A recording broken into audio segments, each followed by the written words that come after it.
جمعیت جمعیت جمعیت جمعیت جمعیت جمعیت جمعیت دغه معاهدې کېدو په وخت کې د مفتی عبدالشکور صاحب موږ سره په سټوډیو کې هغې تشریف راوړی د ایم این اے د جمعیت علماء اسلام سره تعلق ساتي جی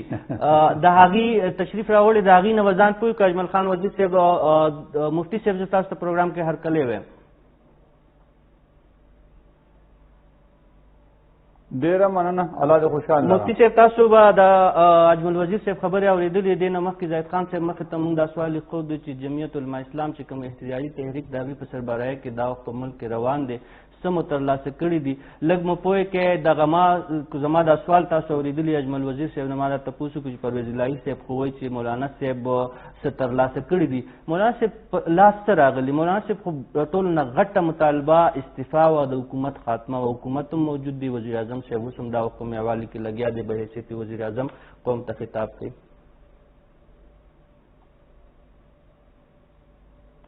مهرباني شکریہ ما د اجمل خان صاحب زموږ دوست دی هغه خبرې واورېدلې او اجمل وزیر صاحب چونکې یو داسې قوم سره او قبیلې سره تعلق ساتي چې هغه په جرګو پوهېږي او په هغه په مذاکراتو پوهېږي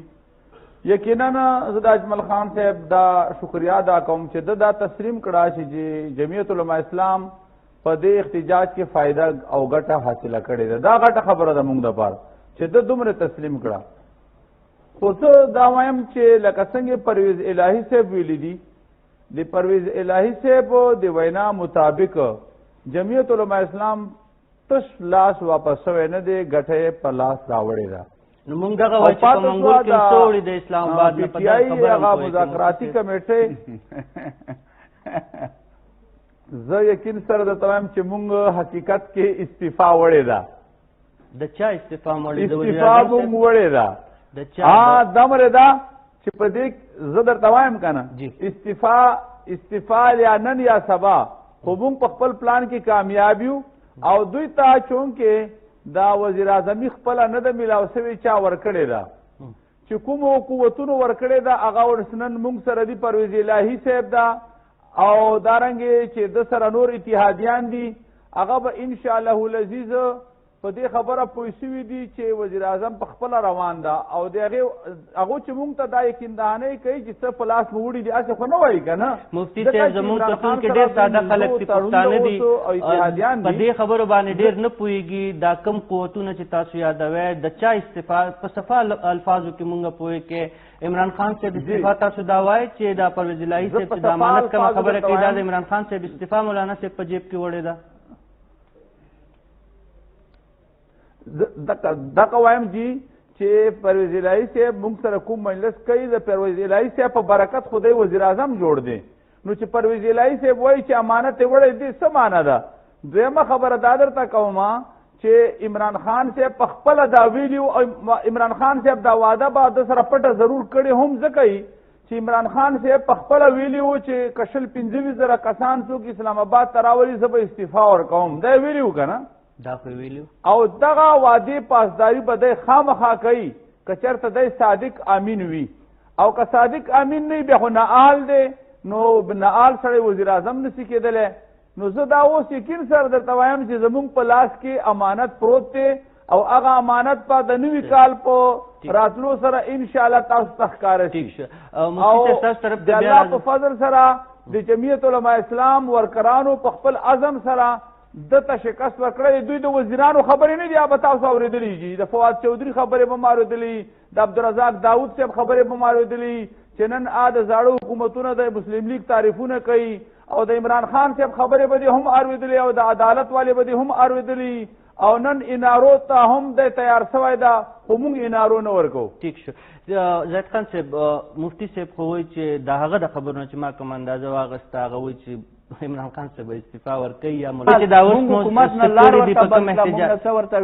جی مفتی صاحب اجمل وزیر صاحب وایي چې تاسو خو دا اوسه پورې چې کوم جدوجهد مو کړی په هغې مو پیمانه ښکاري بله دي دا خبره خو صحیح ده که نه که وزیر اعظم جمهوری نظام دی، که د وزیر اعظم استعفا ستاسو په کار وي، نو د هغې یو طریقه مونږ ته چې کوم جمهوري او آئیني ښکاري هغه عدم اعتماد دی، یا به وزیر اعظم صاحب په خپله استعفا ورکوي. دغه دواړه وزیر اعظم صاحب د هغه مشیران د هغه پارټي په چغو چغو دا خبره کوي چې استعفا نه درکوو نه درکوو نه درکوو. تاسو وایي زموږ په جیب کې استعفا ده. یو خو په دې خبره پوهې کوي چې دا خو بیا د دې دا ګیله صحیح ده چې تاسو غیر آئیني طریقه کار اختیاروئ، کو هغې په غیر آئیني طریقه باندې په سلیکټډ انداز باندې حکومت حاصل کړی دی، نو تاسو هم د دغه سلیکټرز نه ولې بیا استعفاګانې غواړئ او ولې تاسو جمهوري لاره نه اختیاروئ؟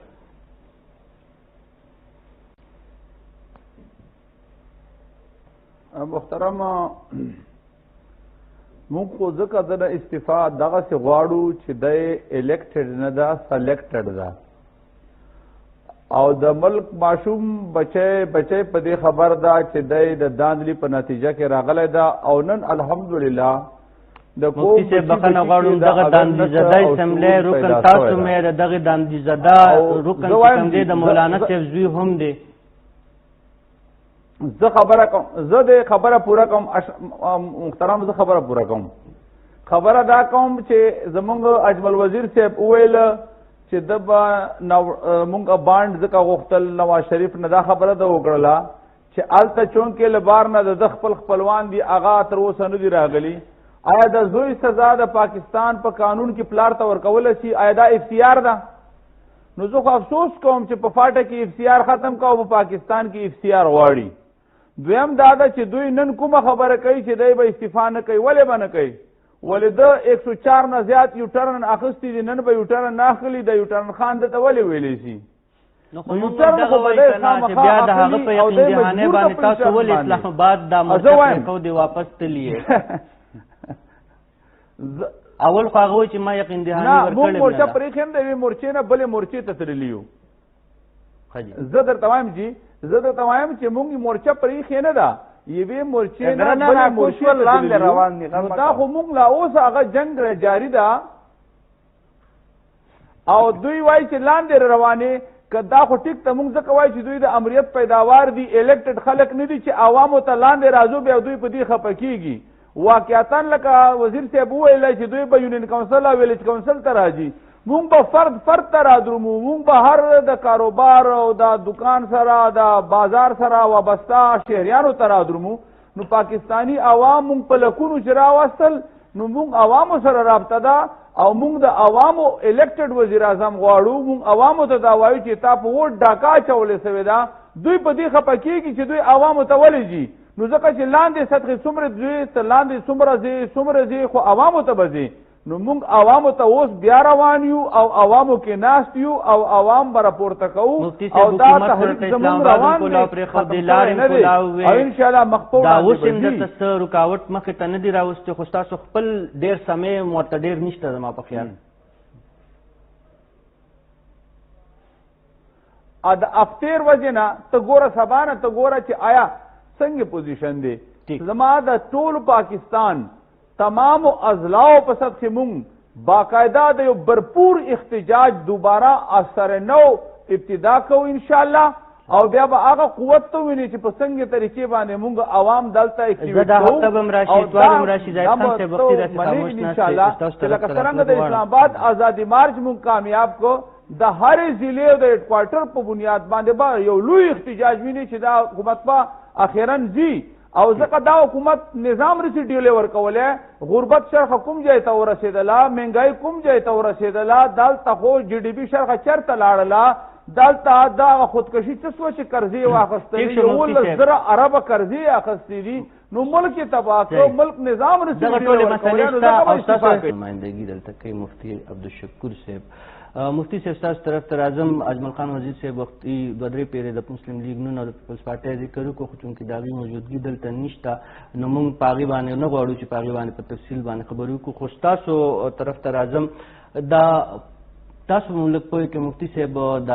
پارټي د پاکستان تحریک انصاف د فنډینګ دا کومه قصه چې کومه روانه ده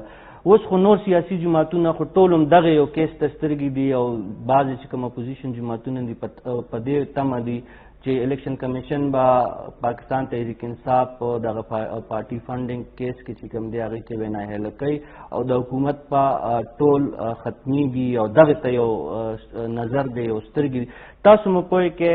چې ستاسو په نظر کې دغه کیس چې کوم دی هغه څونه مهم دی؟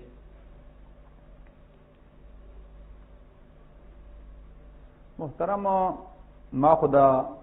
اجمل وزیر صاحب خبرې واورېدلې دا کیس ډیر مهم دی دې کې شک نشته ځکه چې د پی ټی آی تمام ادارو په بیرونی سرمایې باندې ده